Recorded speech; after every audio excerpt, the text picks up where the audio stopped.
Hello student, good morning. हम लोग आज फिर एमए सेमेस्टर 4 के क्लास के लिए ऑनलाइन माध्यम से जुड़े हैं। हम लोग अभी interaction between religion and politics पढ़ रहे हैं। धर्म और राजनीति में अंतःक्रिया के बारे में जान रहे थे, जिसमें हम लोगों ने धर्म और राजनीतिक दल, धर्म और निर्वाचन के बारे में जाना। इसी क्रम को आगे बढ़ाते हुए हम लोग आज राजनीति में धार्मिक दबाव गुट के बारे में जानेंगे। राजनीति में धार्मिक दबाव गुट। सांप्रदायिक संगठन भारतीय राजनीति में सशक्त यानी काफी मजबूत दबाव समूहों की भूमिका अदा करने लगे हैं। ये धार्मिक गुट शासन की नीतियों को प्रभावित करते हैं और कभी कभी अपने पक्ष में अनुकूल निर्णय भी करवाते हैं।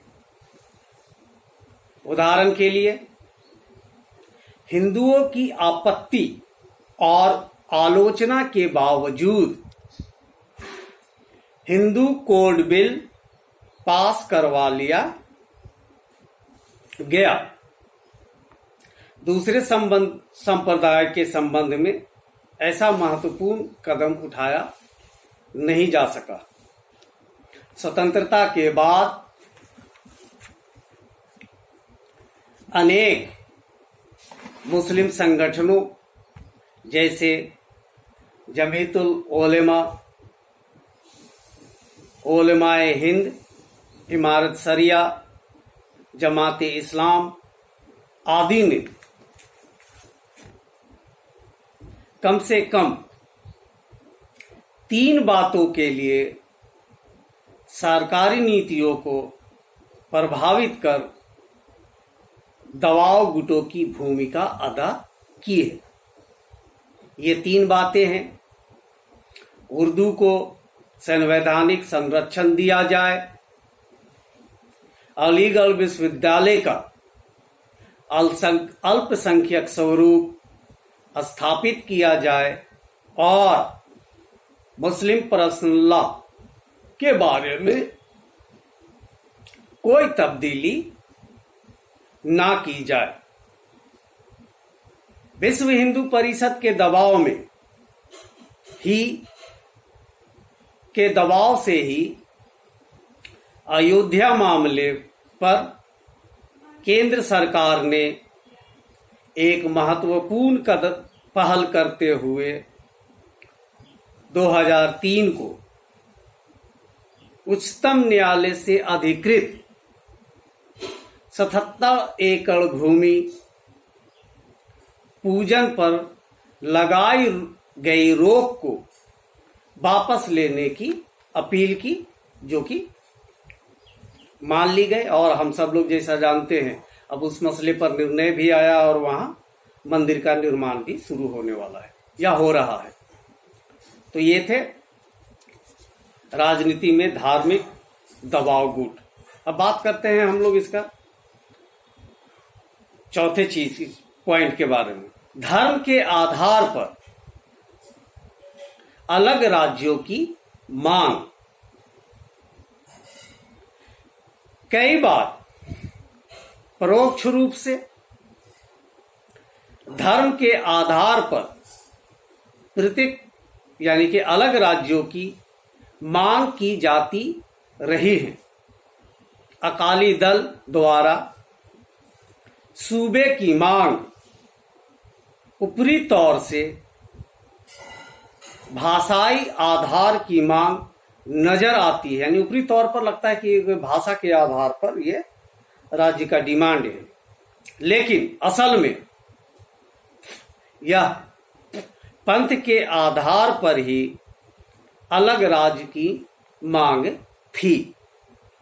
2 नवंबर 1949 को मास्टर तारा सिंह ने पूर्वी पंजाब में एक सिख प्रांत की मांग करते हुए कहा कि पूर्वी पंजाब के हिंदू संकीर्ण हृदय वाले सांप्रदायवादी हो गए हैं और सिखों को उनसे उचित व्यवहार की आशा नहीं रह गई है। उनके हिसाब से हिंदू धर्म के मानने वाले लोग सांप्रदायिक हो गए और उनसे उचित व्यवहार की उम्मीद नहीं की जा सकती। ये मास्टर तारा सिंह का मानना था। संत फतेह सिंह के अनुयायी सिख होमलैंड की मांग करने लगे। उनका कहना था कि उत्तर भारत में एक समाजवादी लोकतंत्रीय सिख होमलैंड की स्थापना ही सिख राजनीति का वास्तविक यानी कि असल एकमात्र लक्ष्य है। पुराने पंजाब का विभाजन दरअसल धर्म के आधार पर ही हुआ था, यानी कि भारत के विभाजन के समय पंजाब का जो बंटवारा हुआ था वो धर्म के ही आधार पर हुआ था। इसी प्रकार नागालैंड के ईसाइयों की अलग राज्य की मांग का आधार भी पंथगत निष्ठाएं ही थी। तो ये थे धर्म के आधार पर अलग राज्यों की मांग। अब हम लोग बात करते हैं इसकी 5वें पॉइंट के बारे में। मंत्रिमंडल के निर्माण में पंथिक आधार पर प्रतिनिधित्व यानी कि धर्म के आधार पर प्रतिनिधित्व। केंद्र और राज्यों में मंत्रिमंडल बनाते समय हमेशा इस बात को ध्यान में रखा जाता है कि प्रमुख संप्रदायों और पंथिक विश्वास वाले व्यक्तियों को उनमें प्रतिनिधित्व मिल जाए। केंद्रीय मंत्रिमंडल में अल्पसंख्यकों, मुसलमानों, सिखों, ईसाइयों को हमेशा प्रतिनिधित्व दिया जाता है। अब हम लोग बात करते हैं इसकी 6ठे पॉइंट की, धर्म और राष्ट्रीय एकता। धर्म और सांप्रदायिकता राष्ट्रीय एकता के लिए घातक माने जाते हैं, यानी कि नुकसानदेह माने जाते हैं। धार्मिक मतभेदों के परिणाम स्वरूप ही हमारे देश का विघटन हुआ था, यानी कि धार्मिक आधार पर ही मतभेद थे, इसलिए देश का विभाजन हुआ था। उसी कारण आज भी विघटनकारी तत्व सक्रिय है। उसी को आधार बनाकर आज भी देश में कई ऐसे संगठन हैं जो किसी न किसी रूप में कार्यरत है या काम करते रहते हैं। अब हम लोग बात करते हैं इसके 7वें पॉइंट के बारे में।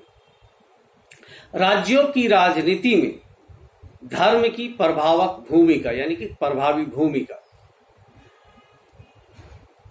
पंथ और सांप्रदायिक समुदायों का भारतीय राजनीति में कितना प्रभाव है। केरल और पंजाब की राजनीति इसके लिए संदर्भ प्रस्तुत करती है, यानी उदाहरण पेश करती है केरल और पंजाब की राजनीति।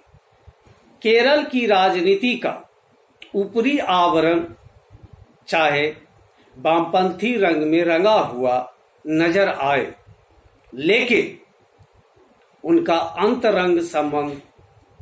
अंतरंग धार्मिक और सांप्रदायिक गुटों के गठजोड़ से बनता है। राज्य राजनीति में 2 प्रकार के दबाव समूह पाए जाते हैं, सांप्रदायिक और व्यवसायिक। सांप्रदायिक दबाव समूहों में नैयर सर्विस सोसाइटी, श्री नारायण धर्म परिपालन युगम और अनेक ईसाई संगठन प्रमुख हैं। जमींदार, धनिक वर्ग, व्यापारी आदि इन्हीं संगठनों से जुड़े हुए हैं।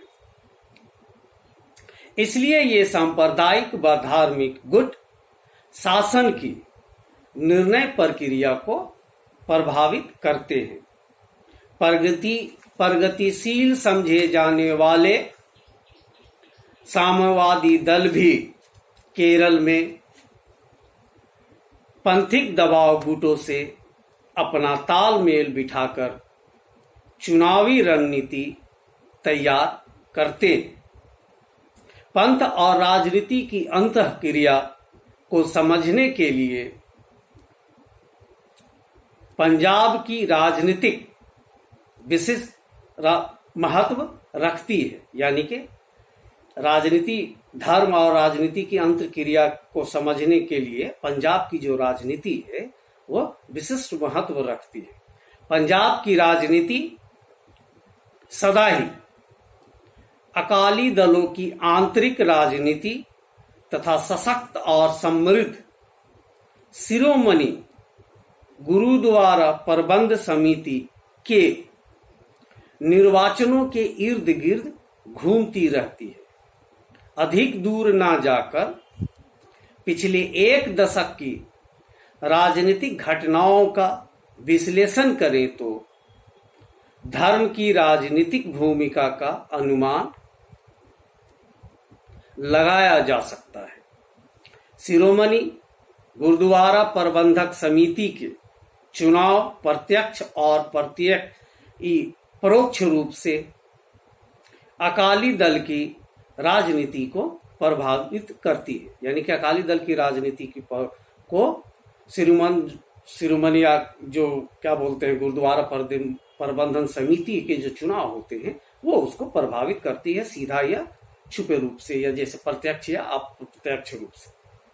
और अकाली दल पंजाब की राजनीति को सिख पंथ के सर्वोच्च धार्मिक नेताओं द्वारा अकाल तख्त से जारी किए गए फरमान ने अकाली दल के प्रधान का चुनाव रोक दिया।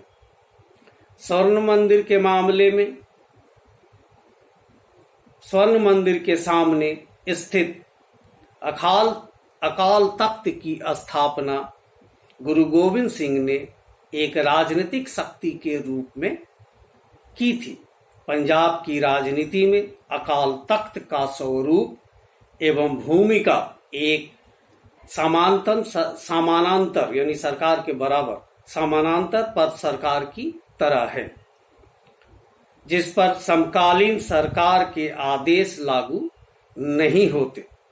अनेक बार धार्मिक विवादों के साथ साथ राजनीतिक विवादों के बारे में भी फैसला अकाल तख्त करता है। तो ये थे राजनीति, धर्म और राजनीति में अंतःक्रिया के बारे में कुछ चीजें जो हम लोगों ने इस टॉपिक चैप्टर में पढ़ा। तो आज के लिए बस इतना ही, फिर अगली क्लास में।